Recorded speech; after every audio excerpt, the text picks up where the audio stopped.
A tale of two investors. It was the best of times, it was the worst of times. Hi, my name's David Lee from the We Buy Houses Learning School, and I'm going to use Charles Dickens' words from A Tale of Two Cities to compare how two property investors in 2026 can be looking at the same house at the same time and yet come up with a different result. One is excited because he can see the profit. The other one is feeling all doom and gloomed because he doesn't know how he can make a penny out of the deal.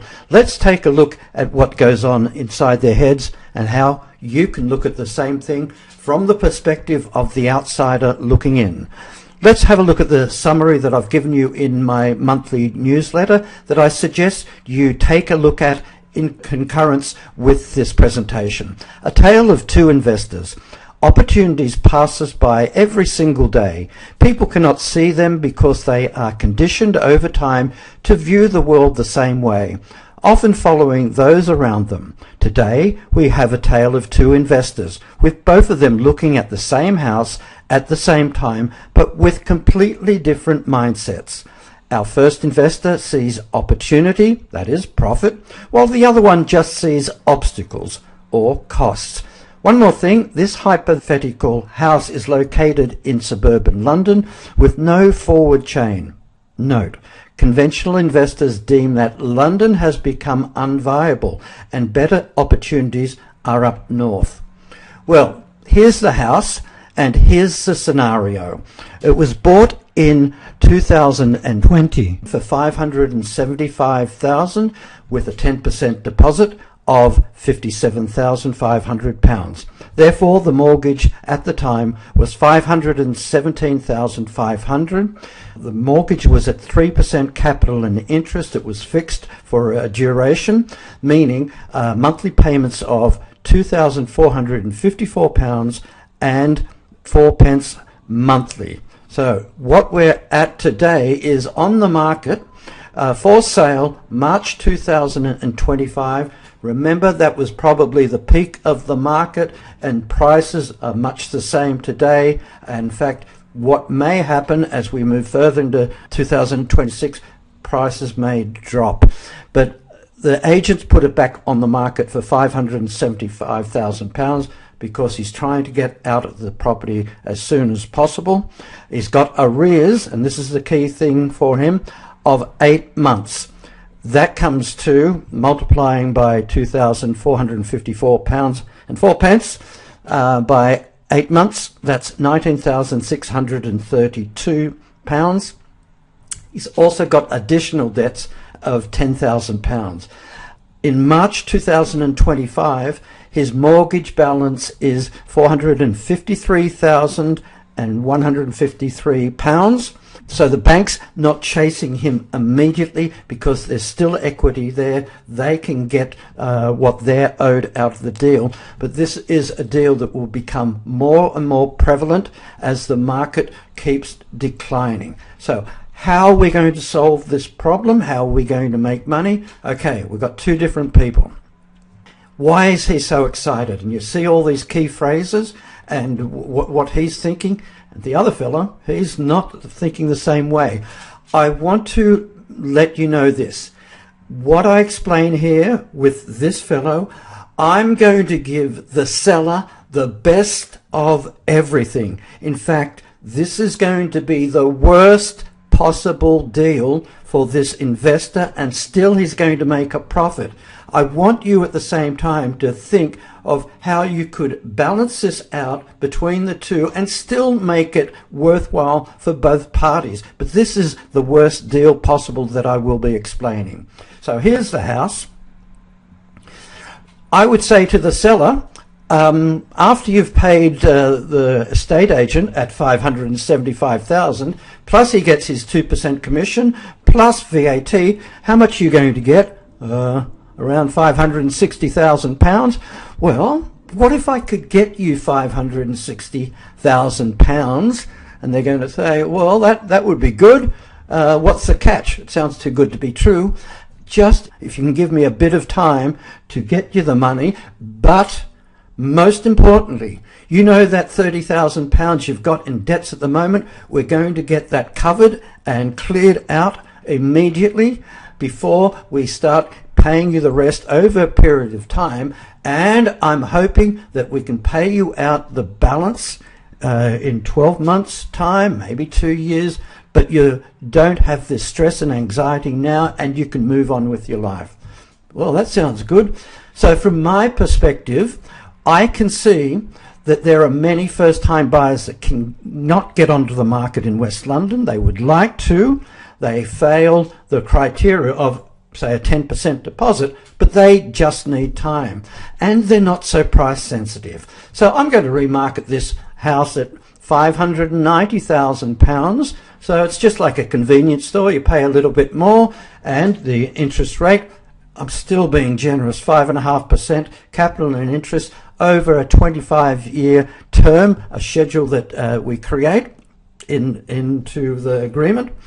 And this person has got £40,000 deposit. And you know that £30,000 debt, guess where that's going to be paid from? Not from my pocket. So doing this way on a monthly basis, £590,000 at 5% on a 25-year schedule comes to $3,377 monthly coming in. I know that there might be facts and figures. I suggest you get to a capital and interest online schedule. You can ask ChatGPT if you'd like about the numbers, but just bear in mind that there is more money coming in one side than's going out the other side. Play the video back, do the calculations if you're one of those people that want to know it in detail. So the seller receives $35,000 up front. This is the agreement. That pays his £30,000 in debt. I'm going to let him have £5,000 to move on to the next place, leaving the house empty for the new people to come in. I've also agreed, I told you this is going to be a great deal for this person, to pay £500 per month, so he's incentivized every month receiving money towards the purchase of the house. So there we go. So this summary comes to, remember I said £560,000. He's going to get $35,000 up front. 12 times 500 is 6,000, the monthly total over 12 months. At the end, I've agreed to the balance of what I'm getting, 25,000. And if the mortgage is getting paid every month, that's bringing the redemption amount on the mortgage down even further. I'm so generous, aren't I? That means there's £437,079 due back to the bank after 12 months. We're going to use a 12-month time frame. More details on the creative investor. This is from my perspective, $5,000 up front, $3,377 monthly coming in, more money coming in than the $2,454 seller mortgage going out, the £500 going to the seller, and I'm going to have an estate agent, a lettings agent at 5%, keeping an audit trail of the payments are coming through over the 12-month period. That's going to be a cost that I incur of £169 monthly. So that still leaves me £254 a month in positive cash flow. Remember, at the end there's 25,000, 5,000 up front, £252 monthly, and 25 at the back end. And how much have I invested? Nothing.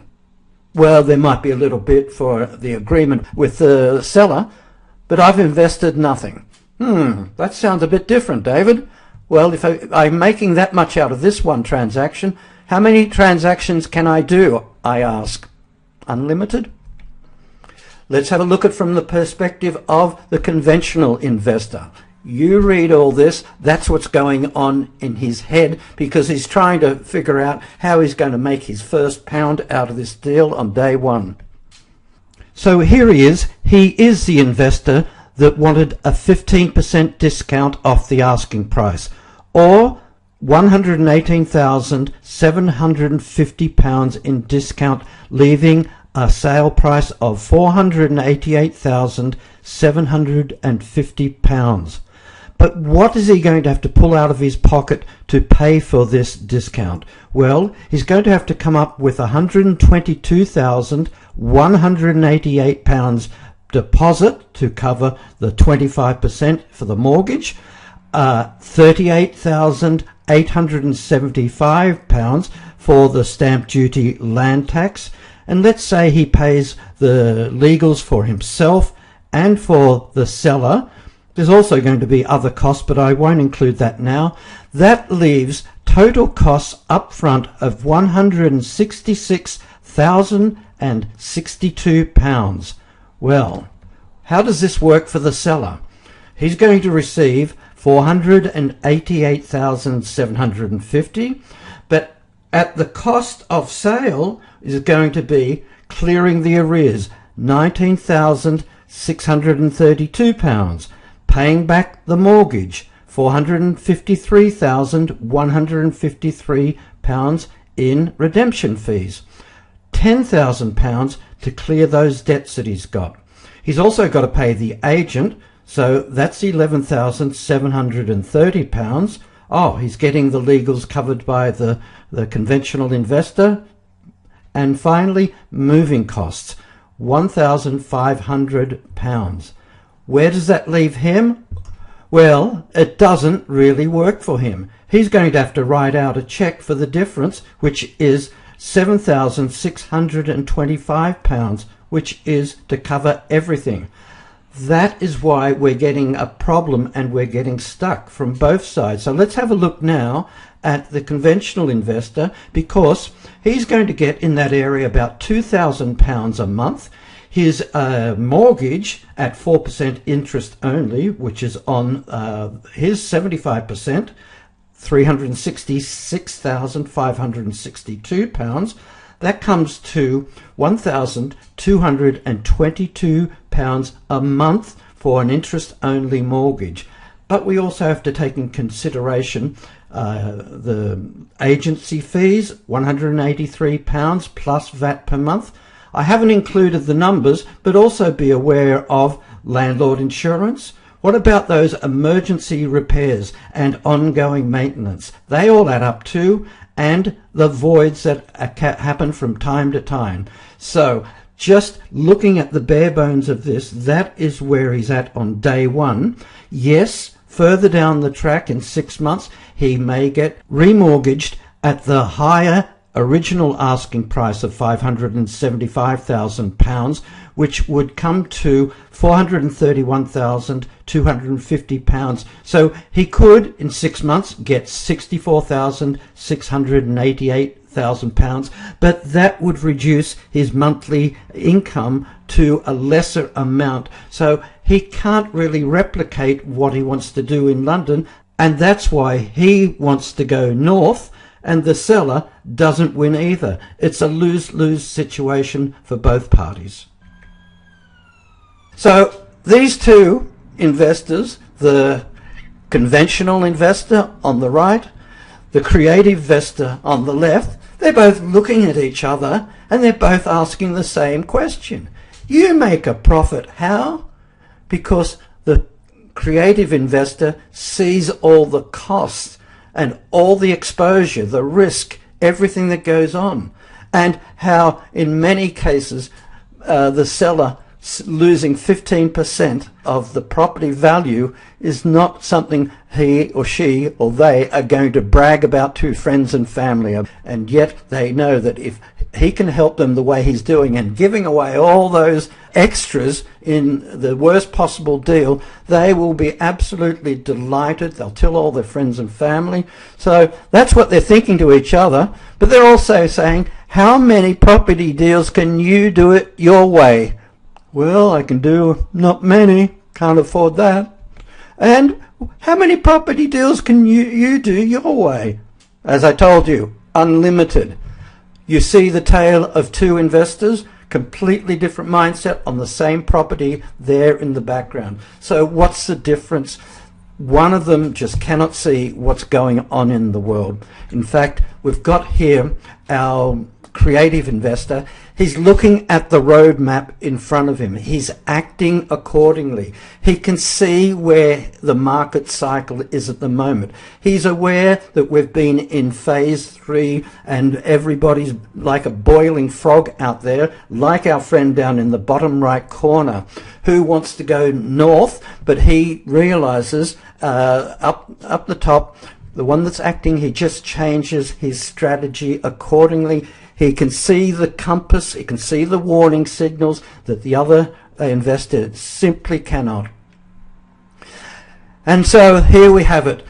House prices down south around London compared to the cooler numbers as we go north. And this is therefore what's happened. Go north and find your riches.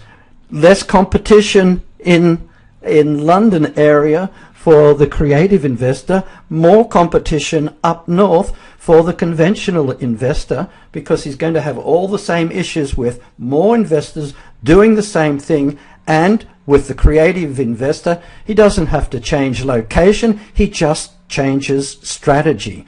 But there's only so far that you can keep changing location where it catches up with you. So that makes the difference. And it's like this: north, this way, boys, and we all look and do the same thing. It's called groupthink. And what is groupthink? A mode of thinking in which individual members of small cohesive groups tend to accept a viewpoint or conclusion that represents a perceived group consensus, whether or not the group members believe it to be valid, correct, or optimal. Groupthink reduces the efficiency of collective problem solving within such groups. So there we have it. Have you not noticed in many instances when you go to property events, many of the people at the event are doing much the same thing. They cannot see any different, and they are literally going north to apply the same strategies that they know, because they don't work anymore. And this one person that's questioning everything is looking at the London market and thinking, I can see where the opportunity lies, but you cannot explain it to the others because they can't see things any differently. Does it make sense? And that's why if you want to know in greater detail how to see things differently, I have a multimedia series available for you, no charge, that you can see what's being done. And if you decide, if you want to do it yourself, you can choose to join up for a small monthly fee and investment to know how to do it. So find out what we do before you learn how we do it. Just go to learning.webuyhouses.global and follow up with my newsletter, and I'll speak to you next month.